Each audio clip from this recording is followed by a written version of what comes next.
ஒரு பெரிய நினைவு மண்டபம். அதுக்கு முன்னாடி ஒரு அப்பாவும் பிள்ளையும் நின்றுட்டு இருக்கிறாங்க.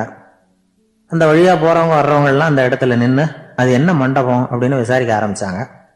அந்த அப்பாவும் பிள்ளையும் தான் வர்றவங்களுக்கெல்லாம் விவரம் சொல்லிட்டு இருக்கிறாங்க. அதாவது இந்த இடத்துல ஒரு பெரிய மகான் சமாதி ஆயிருக்கார். அவர் சமாதியான இடத்துல இந்த நினைவு மண்டபத்தை கட்டியிருக்கிறோம் அப்படின்னாங்க. ஊரு பூரா இந்த செய்தி பரவிச்சு. நிறைய பேர் அந்த இடத்தை தேடி வர ஆரம்பிச்சாங்க. இங்க வந்து கொஞ்ச நேரம் உட்காந்துட்டு போனா மனசுக்கு ஒரு நிம்மதி கிடைக்குது அப்படின்னாங்க. அங்க இருந்த உண்டியல்ல நிறைய காசு போட்டுட்டு போறாங்க. பணம் கிடுகிடுன்னு நிறைய சேர ஆரம்பிச்சுட்டுது. பணம் நிறைய சேர்ந்த உடனே அந்த அப்பாவுக்கும் பிள்ளைக்கும் தகராறு வந்துட்டுது. பணம் சேர்ந்தாலே சொத்து தகராறு வரத்தானே செய்யும். அது மாதிரி வந்துட்டுது. பையன் அடிக்கடி நிறைய பணம் கேட்க ஆரம்பிச்சான். அப்பா பார்த்தார், யோசனை பண்ணார், ஒரு முடிவுக்கு வந்தார். ஒரு நாள் பையனை கூப்பிட்டார். இதை பாருப்பா, நமக்குள்ள தகராறு வேணாம். அப்பாவும் பிள்ளையும் இப்படி சண்டை போட்டுக்கிட்டா பாக்குறவங்க தப்பா நினைப்பாங்க. அதனால நமக்குள்ள சமரசமா இதை தீர்த்துக்குவோம், என்ன சொல்ற அப்படின்னார் அப்பா. சரி நான் பையன். உடனே அந்த அப்பா என்ன பண்ணார் தெரியுமா? மகன் கிட்ட கொஞ்சம் பணத்தை கொடுத்தார். தன்கிட்ட இருந்த ஒரு கழுதையையும் கொடுத்தார். இதை வச்சு நீ பொழைச்சிக்கோ அப்படின்னு சொல்லி அனுப்பி வச்சுட்டார். மகன் அந்த கழுதையை இழுத்துக்கிட்டு அடுத்த ஊருக்கு போனான். வழியிலேயே அந்த கழுதை செத்து போச்சு. உடனே என்ன பண்ணலாம்னு யோசனை பண்ணான். ஒரு ஐடியா வந்தது. அந்த கழுதைய ஒரு சாலை ஓரமா புதைச்சான். கையில் இருந்த பணத்தை வச்சு அந்த இடத்துல ஒரு கல் மண்டபம் கட்டினான். அந்த வழியா 2 பேர் வந்தாங்க. இது என்ன மண்டபம்னு விசாரிச்சாங்க. இந்த இடத்துல ஒரு பெரிய மகான் சமாதி ஆயிருக்கிறார் அப்படின்னா. இந்த செய்தி ஊர் பூரா பரவ ஆரம்பிச்சுட்டுது. நிறைய பேர் வந்து போக ஆரம்பிச்சாங்க. இங்க வந்தா மனசுக்கு ஒரு பெரிய நிம்மதி கிடைக்குது அப்படின்னு வேற சொல்ல ஆரம்பிச்சாங்க. வர வர கூட்டம் அதிகமா வர ஆரம்பிச்சுட்டுது. உண்டியல்ல பணம் நிறைய சேர்ந்துட்டுது. நகையெல்லாம் கூட கழட்டி காணிக்கையா போட ஆரம்பிச்சுட்டாங்க. அப்பாவை விட மகன் பெரிய ஆளாயிட்டான். இதை கேள்விப்பட்டார் அப்பா. பையனை பார்த்துட்டு வரலாம்னு ஒரு நாள் புறப்பட்டு வந்தார். பையன் ஓஹோன்னு இருக்கிறான். பங்களா, காரு எல்லாம் வந்துட்டுது. எப்படிடா இந்த அளவுக்கு ஆனே அப்படின்னு விசாரிச்சார். அப்பா, எல்லாம் உங்க ஆசீர்வாதம் தான். நீங்க கொடுத்த மூலதனத்தை வச்சுதான் இவ்வளவும் சம்பாதிச்சேன் அப்படின்னு நான் பையன். அது எப்படிறான்னு விசாரிச்சார். அப்பா, நீங்க ஒரு கழுத குட்டியும் கொஞ்சம் பணமும் என்கிட்ட கொடுத்து அனுப்பி வச்சிங்க. அதை எடுத்துக்கிட்டு வந்தேன். வர்ற வழியில் அந்த கழுதை செத்து போச்சு. உடனே யோசனை பண்ணேன். அந்த கழுதையை இந்த இடத்துல புதைச்சேன். கையில் இருந்த பணத்தை வச்சு மண்டபம் கட்டினேன். மகான் ஒருத்தர் சமாதி ஆயிருக்கார் அப்படின்னு வதந்தியை கிளப்பி விட்டேன்.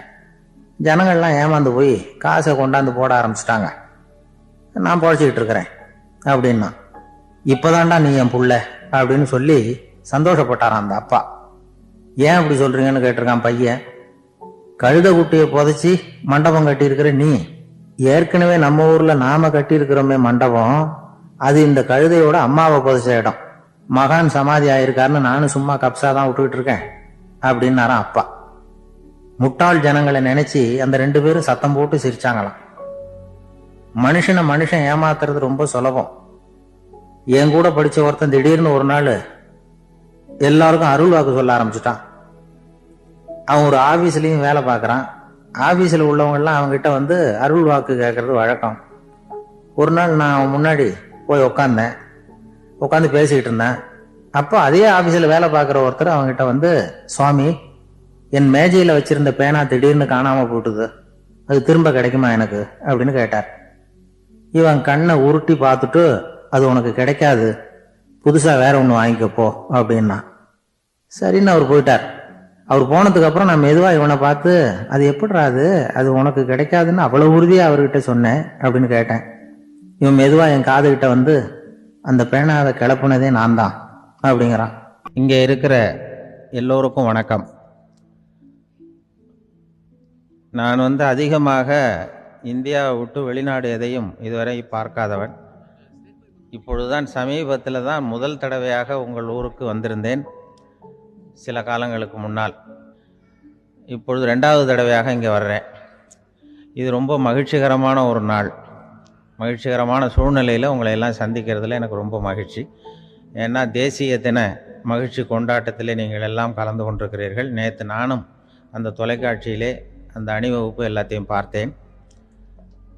எந்த அளவுக்கு ஒற்றுமையாக செயல்பட்டால் எதையும் வெல்லலாம் அப்படிங்கிறதுக்கு ஒரு உதாரணமாக இந்த நாட்டில் இருக்கிற நீங்கள் எல்லாம் உழைத்து கொண்டிருக்கிறீர்கள். அது எனக்கு ரொம்ப மகிழ்ச்சி. இப்படி ஒற்றுமையாக இருந்தால் எவ்வளோ பெரிய வியாதியை கூட விரட்டி போடலாம் அப்படிங்கிறது மாதிரி நிரூபித்திருக்கிறீர்கள். அதனால் உங்களெல்லாம் சந்திக்கிறதுல எனக்கு ரொம்ப மகிழ்ச்சி. எனக்கு இது மாதிரி இவ்வளவு பெரிய கூட்டத்தில் என்னோட வந்திருக்கிற பெரியவர்கள் பேசி பழக்கம். நான் அதிகமான கூட்டத்தில் பேசி பழக்கம் இல்லை. ஆனால் ரேடியோவில் ஒரு 20-25 வருஷம் பேசியிருக்கிறேன். அதனால் எனக்கு எதிரில் கூட்டமே இல்லாமல் பேசி தான் பழக்கம். அது வெறும் மைக்கு மட்டும் இருக்கணும், எதிரில் யாரும் இருக்கக்கூடாது.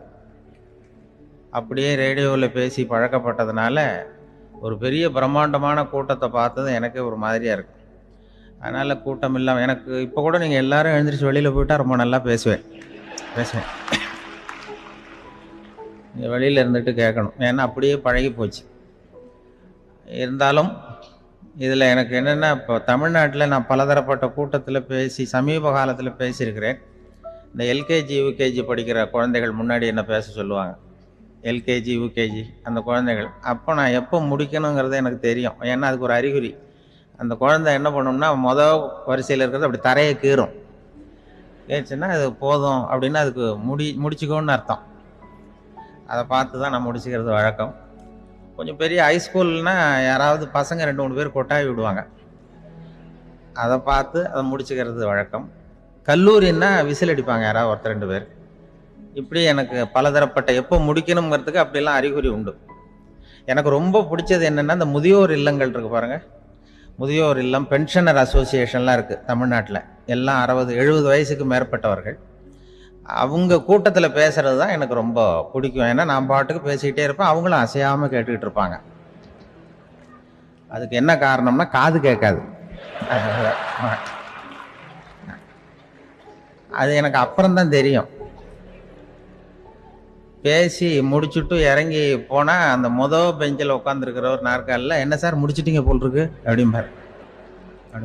எப்படி சார் கண்டுபிடிச்சிங்க, அதான் இறங்கி வந்தீங்கல்ல அப்படிம்பார்.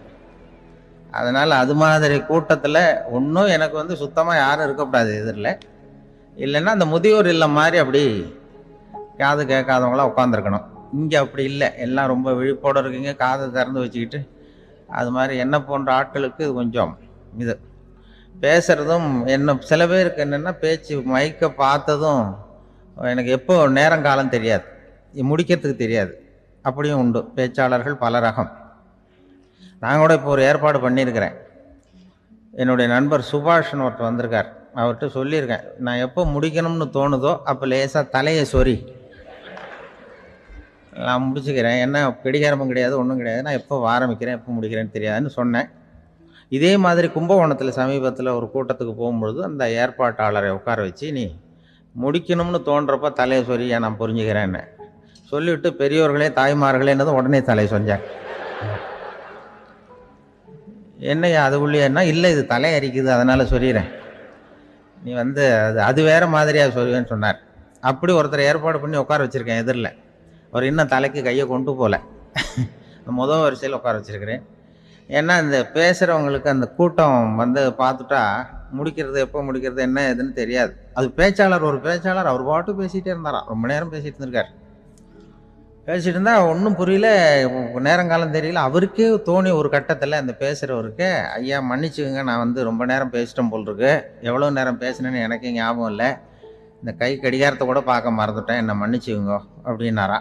அப்போ கோபமாக ஒருத்தர் எழுந்திரிச்சு, ஏன்யா கடிகாரத்தை தான் மறந்த, பின்னாடி மாட்டிருக்கிற காலண்டரையாவது பார்க்கக்கூடாதா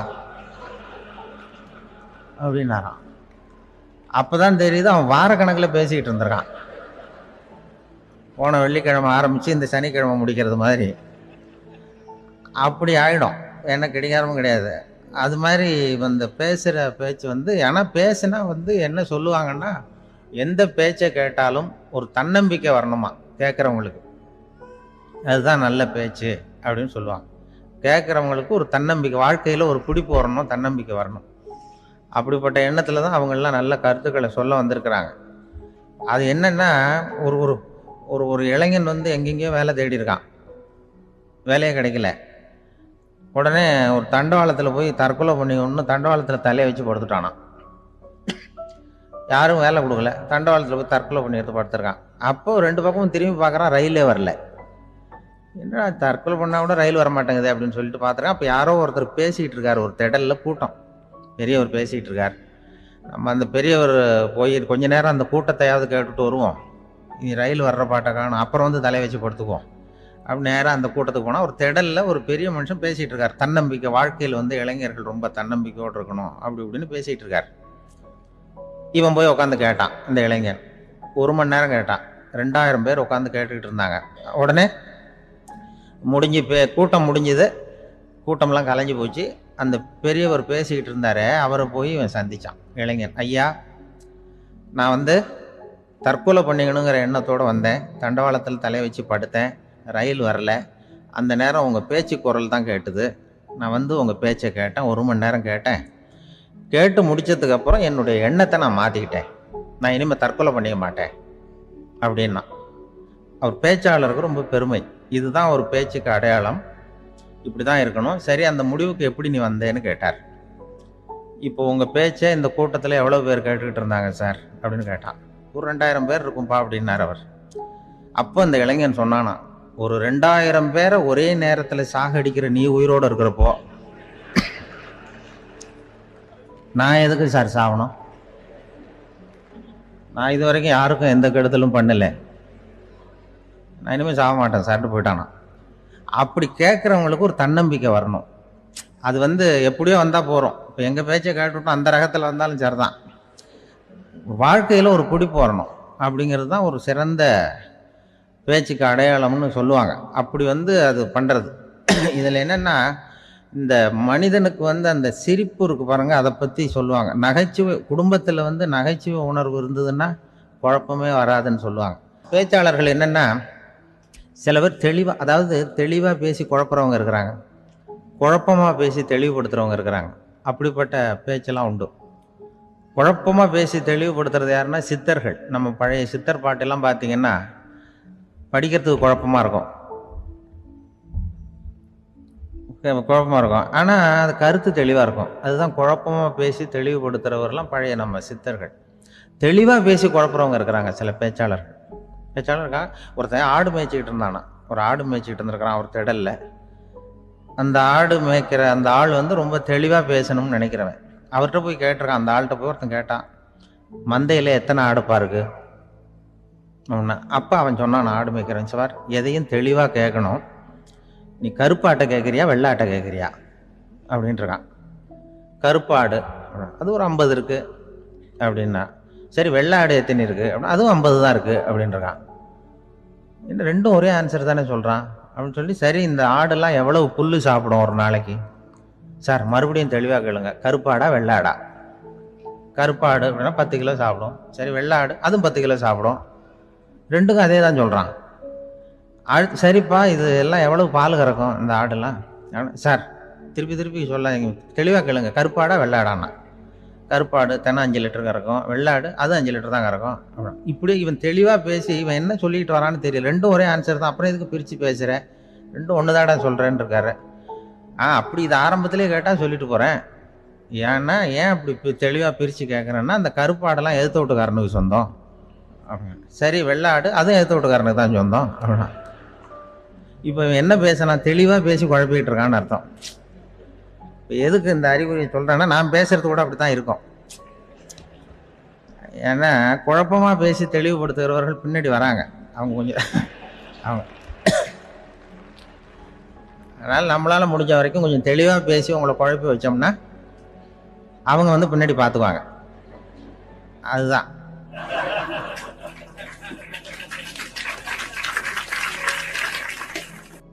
எனக்கு எங்கள் ஊர்லேயே ஒரு பேர், எங்கள் ஊர் நண்பர்கள் கூட இங்கே வந்திருக்கிறாங்க. எங்கள் ஊரில் இருக்கிறவங்க இந்த ஊரில் வேலை பார்க்குறாங்கங்கிறது எங்கள் ஊர் பக்கத்து ஊர் இப்போ தான் தெரியும். வந்த பிறகு நண்பர்கள்லாம் வந்து பார்த்தாங்க, எங்கள் ஊர் பையங்கள்லாம் இங்கே இருக்கிறாங்கங்கிறது எனக்கு இப்போ தான் தெரியும். எங்கள் ஊரில் அவங்களுக்கு தெரியும் எனக்கு பேர் என்னென்னா, எல்லாம் நல்லா செய்வேன், கொஞ்சம் பொய் சொல்லுவேன் அப்படிம்பாங்க. அதுக்கு இப்போவும் சொல்லுவாங்க. எங்கள் ஊரில் ஒரு பெரியவர் கேட்டார், உனக்கு சின்ன வயசுலேயே உனக்கு ரேடியோவில் வேலை கிடைக்கும்னு எனக்கு தெரியும்ப்பா அப்படிம்பார் ஒரு தாத்தா. அது எப்படி தாத்தா உங்களுக்கு தெரியும், அவ்வளோ தீர்க்க தரிசனமா? இல்லை இல்லை, நீ சின்ன வயசில் கூட ஒரு பொய்யை கூட நிஜ மாதிரி பேசுவேன், அதனால தான் உனக்கு அங்கே வேலை கிடைச்சிது அப்படின்னு சொல்லுவாங்க. அது மாதிரி இந்த பொய் சொல்கிறதுல கொஞ்சம் அதுதான் என்கிட்ட உள்ள குறையை தவிர, கொஞ்சம் பொய் சொல்லுவேன், வேறு மற்றதெல்லாம் தெளிவாக இருக்கும். இதுவே சொன்னாராம். அதாவது கடவுள்கிட்ட போய் புகார் பண்ணாங்களாம். கடவுள்கிட்ட போய் ஒருத்தர் புகார் பண்ணியிருக்கிறார், நீ படைச்ச மனுஷன்லாம் பூலோகத்தில் பொய் சொல்கிறாங்க, ரொம்ப எல்லாரும் பொய் சொல்கிறாங்க, நீ படைச்ச மனுஷன் சரியா இல்லை அப்படின்னு கடவுள்கிட்ட போய் புகார் பண்ணாங்களாம். அப்போ கடவுள் சொன்னாராம், என்னை யாரும் ஏமாற்ற முடியாதுப்பா, நான் வந்து அதுக்கு ஒரு ரிமோட் கண்ட்ரோல் மாதிரி ஒன்று வச்சுருக்கேன், இங்கே பாரு, எதிர்த்தாப்புல பாரு, என்ன தெரியுது அப்படின்னா பிரம்மாண்டமான செவுரு, அதில் லட்சக்கணக்கான எலக்ட்ரிக் பல்புலாம் சொருவிருக்கு, அதெல்லாம். அப்போ கடவுள் சொன்னாராம், புகார் சொன்னவனை கூப்பிட்டு, இதை பாருப்பா, எலக்ட்ரிக் பல்பு, பூலோகத்தில் நாம் படைத்த மனிதர்கள் யாராவது பொய் சொன்னால் இங்கே விளக்கு எரியும், எந்த ஏரியாவில் எவ்வளவு விளக்கு எரியுது அப்படிங்கிறத பார்த்து நான் கண்டுபிடிச்சிருவேன், நான் படைத்த மனிதர்களை என்னை ஏமாற்ற முடியாது, எவ்வளவு பேர் எங்கே பொய் சொல்கிறாங்கிறது இந்த விளக்கை பார்த்து கண்டுபிடிச்சிருவேன் நான் கடவுள். இப்படி சொல்லிகிட்டு இருக்கும்பொழுது எல்லா விளக்கம் எரிஞ்சுதான். அப்போ புகார் பண்ணவங்க கேட்டிருக்கான், இது ஏதாவது ஒயரிங்கில் கோளாறாக இருக்குமா சார், இது ஏன் இப்படி எல்லாம் எரியுது அப்படிங்கிறப்ப கடவுள் சொன்னாராம், இல்லை இப்போ பொறு, இப்போ வந்து சிங்கப்பூரில் தென்கட்சி சுவாமிநாதன் பேசிக்கிட்டு இருக்காரு, இன்னும் ஒரு 15-20 நிமிஷத்தில் சரியாக போடும் அப்படின்னாராம். அப்படி சொல்லுவாங்க என்னை பற்றி கொஞ்சம் பொய் சொல்கிறதுங்கிறது, அதுக்காக உங்ககிட்ட வந்து பொய் சொல்ல முடியாது. நான் பொய் சொல்கிறதுனா அந்த முன்னாடி சொன்ன முதியோர் இல்லம் அங்கே வேணால் சொல்லலாம், எதை சொன்னாலும் கேட்க போகிறதில்ல, அப்படி சொல்லலாம்.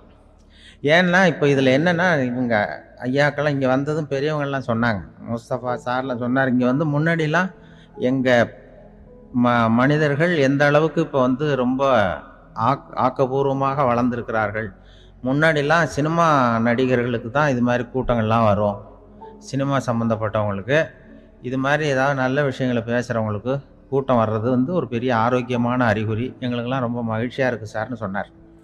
அது இப்போ அதுக்கு தான் வந்திருப்பீங்க, வேறு ஒன்றும் இப்போ எங்கள் முகத்துக்காக வந்திருக்க போகிறீங்க, அப்படி ஒன்றும் கவர்ச்சியான முகமா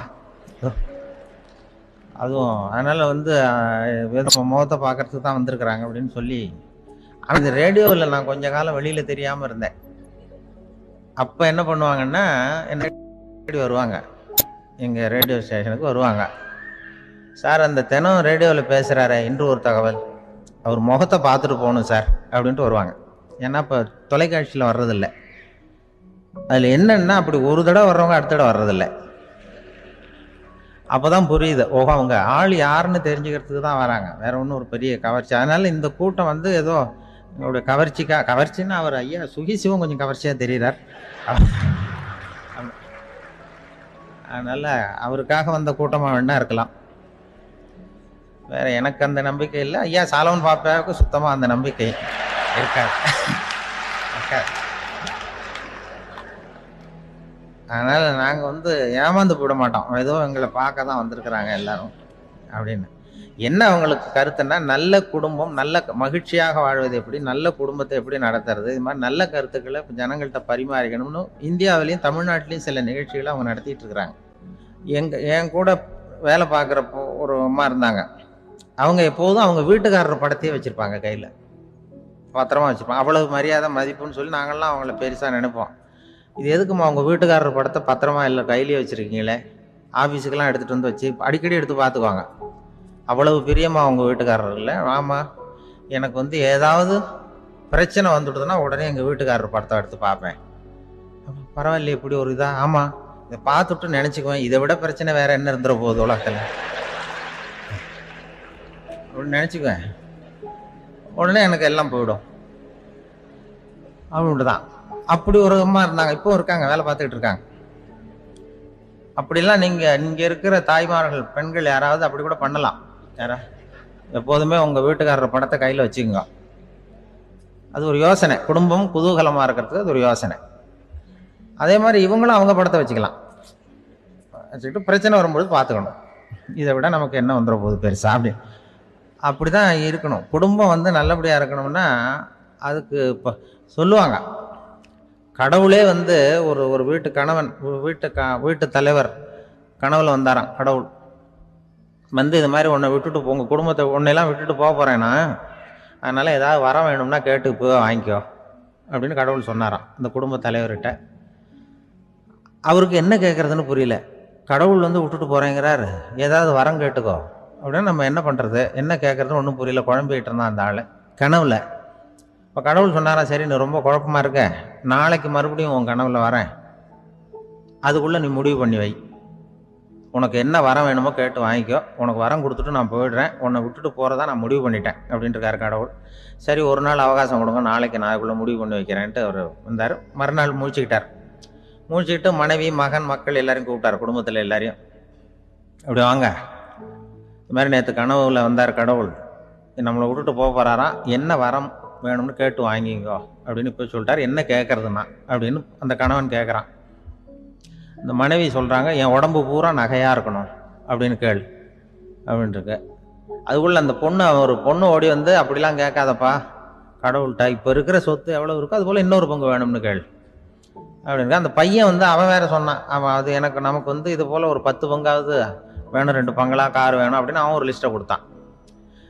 இவர் என்ன கேட்குறதுன்னு முடிவு பண்ணுறதுக்குள்ள அங்கே வேலை செய்கிற அம்மா, ஒரு வயசான அம்மா வந்திருக்கு, வேலை செய்கிற அம்மா. அது வந்து சொல்லிச்சான் இவர்கிட்ட, தப்பாரு கடவுள்கிட்ட அப்படிலாம் கேட்காதப்பா, நாளைக்கு வரும்பொழுது என்ன வர வேணும்னா, எங்கள் குடும்பத்தில் எல்லாரும் அன்பாக இருக்கணும், பாசமாக இருக்கணும்னு கேட்டு வாங்கிக்கோ வரத்தை. அன்பு பாசம் குடும்பத்தில் எப்போதும் நிலவணும்னு கேட்டு வாங்கிக்கோ, வேற எல்லாம் நம்ம பார்த்துக்கலான்னு அந்த பெரியம்மா சொல்லிச்சான். மறுநாள் அதே மாதிரி படுத்து தூங்கினார். கடவுள் கனவுல வந்தார். வந்து கேட்கும்பொழுது இவர் சொன்னாராம், ஐயா எனக்கு வந்து எங்கள் குடும்பத்தில் நாங்கள் கணவன், மனைவி, புள்ள குட்டி எல்லாம் பாசமாக இருக்கணும், அன்பாக இருக்கணும், இதுதான் எங்களுக்கு வர வேணும் அப்படின்னு கேட்டாராம். இவர் கேட்டதும் கடவுள் வந்து தலையை சொரிய ஆரம்பிச்சிட்டாராம். ஏன் என்ன யோசிக்கிறீங்கன்னு கேட்டிருக்காரு. நீங்கள் அன்பாக பிரியமாக இருந்தீங்கன்னா அப்புறம் ஏன் நான் உங்களை விட்டுட்டு போக போகிறேன், நான் ஏற்கனவே இல்லைங்கிறதுனால தான் உங்களை விட்டு போகலாம்னு முடிவு பண்ணியிருந்தேன்.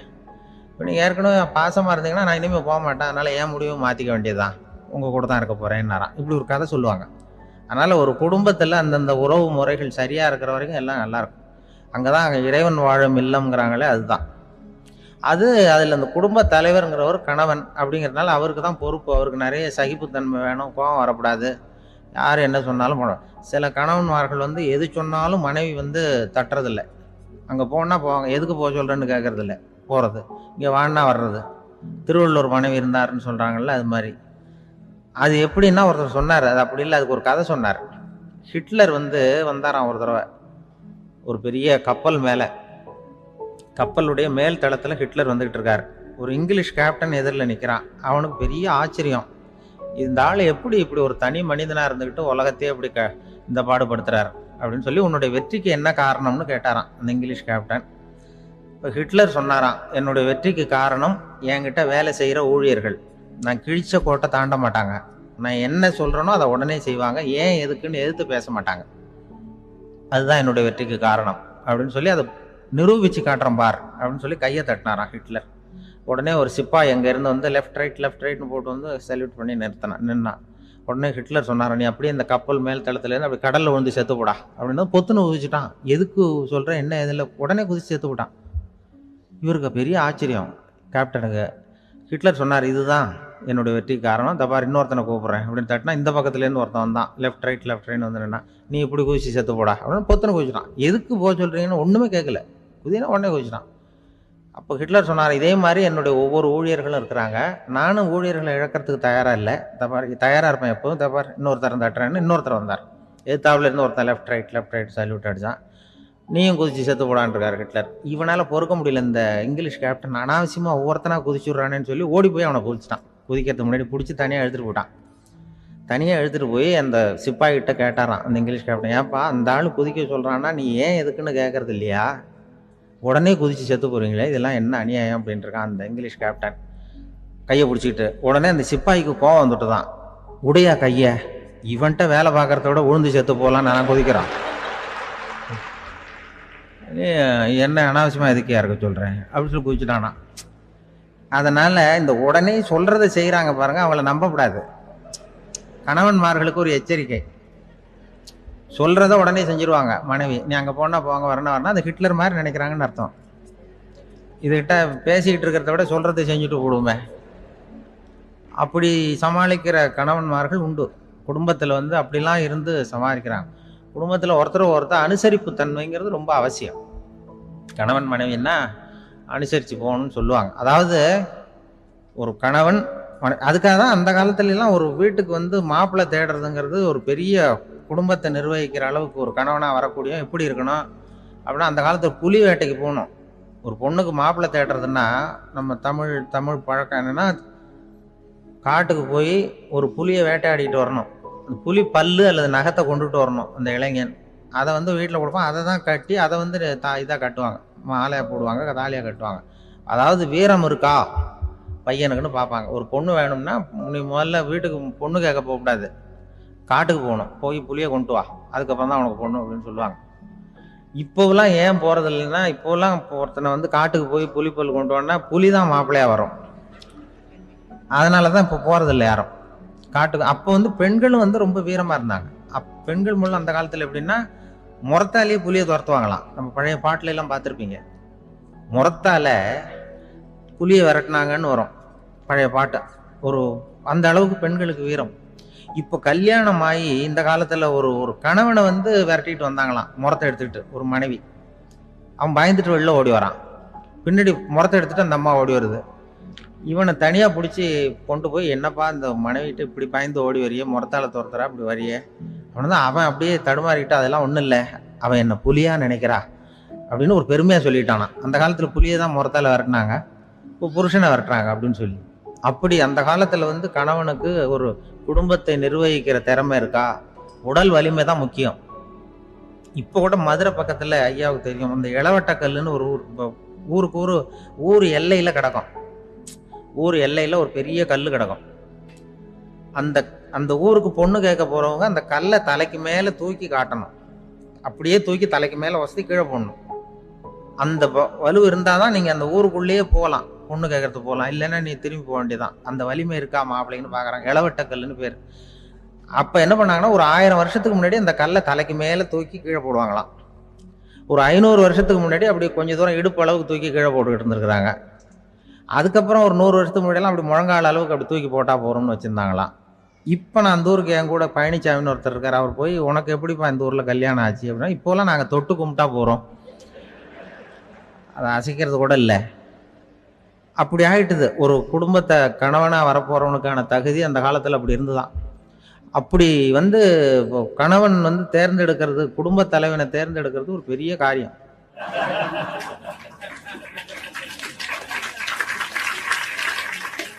ஒரு பெரிய செல்வந்தர் போட்டி வச்சாராம், ஒரு நீச்சல் குளம், அதில் யார் வேணாலும் குதித்து அந்த பக்கம் போய் கரையேறலாம்.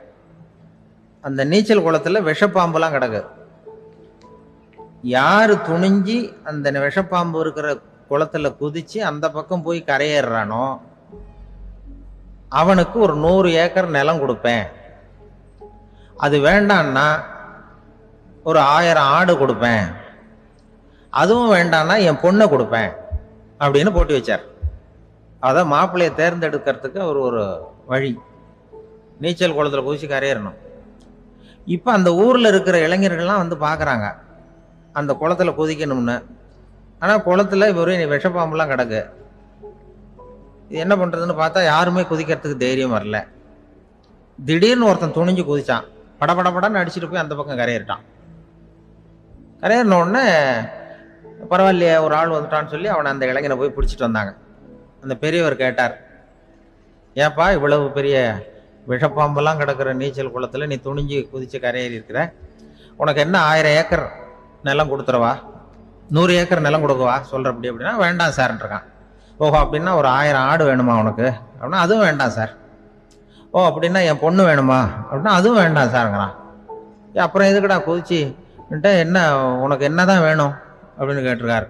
என்னை எவன் பிடிச்சி தள்ளி விட்டவன்னு தெரியணும் அப்படின்ட்டுருக்கான். அதுக்காக அவன் பார்த்துருக்கான். அப்படி இருந்தால் தான் துணிச்சல் வரும் இந்த காலத்தில். எதுக்கு இவ்வளவு சங்கடம்லாம் வச்சாங்கன்னா, ஒரு குடும்பத்துக்கு தலைவராக வர வேண்டிய ஒரு ஆள், கணவனாக இருக்க வேண்டியவனுக்கு துணிச்சல் இருக்கா, தைரியம் இருக்கா அப்படிங்கிறது பார்க்கறதுக்காக இப்படிப்பட்ட தேர்வு முறைகள்லாம் வச்சுருந்தாங்க அந்த காலத்துலலாம். இப்போலாம் கல்யாணம் பண்ணுறது ஆளுக்கு நேரில் பார்க்காமலே கூட கல்யாணம் நடக்குது இன்டர்நெட்டில். இப்போ சர்டிஃபிகேட் கேட்குறாங்க, நோய் நொடி இல்லாமல் இருக்காரா பாரு, காட்டுக்கெலாம் போக வேண்டாம், நேராக ஆஸ்பத்திரிக்கு போய் ஒரு சர்டிஃபிகேட் வாங்கிட்டு வா, உனக்கு ஒன்றும் வியாதி இல்லைன்னு ப்ரூவ் பண்ணு, அதுக்கப்புறம் பார்த்துக்கலாம், மற்றதை பேசுவோம் அப்படின்னு சொல்லி அப்படி இருக்குது நிலைமை. அதனால் குடும்பத்தில் வந்து அந்த கணவனாக இருக்கிற வேண்டியவனுக்கு பொறுப்பு அதிகம். ஏன்னா எல்லாத்தையும் அனுசரித்து போக வேண்டியதாக வந்தான். அப்படி தான் இருக்குது. அது ஒன்றுக்கு மேலே இந்த கல்யாணம் பண்ணிக்கிறாங்கல்ல, அது ரொம்ப அவஸ்தை. ஒருவனுக்கு ஒருத்திங்கிறது நம்ம இதெல்லாம் சொல்கிறது. ஒன்றுக்கு மேற்பட்ட திருமணங்கள் வந்து சங்கடத்தில் தான் கொண்டு வந்து விடும். நிறைய சொல்லுவாங்க, உலகத்திலேயே ஒரு பெரிய இது என்ன தெரியுங்களா, இயற்கை வந்து நிர்ணயம் பண்ணுது. இப்போ வந்து நம்ம சில பேருக்கு எனக்கு பொம்பளை புள்ள வேண்டாம், ஆம்பளை புள்ள வேண்டாம்னு சொல்லி இந்த ஸ்கேன் பண்ணி என்னென்னவோ பண்ணிட்டு இருக்கிறாங்கல்ல. ஆனால் இயற்கை வந்து அந்த 50-50 ரேஷியோவை அது வந்து மெயின்டைன் பண்ணிட்டு இருக்கு.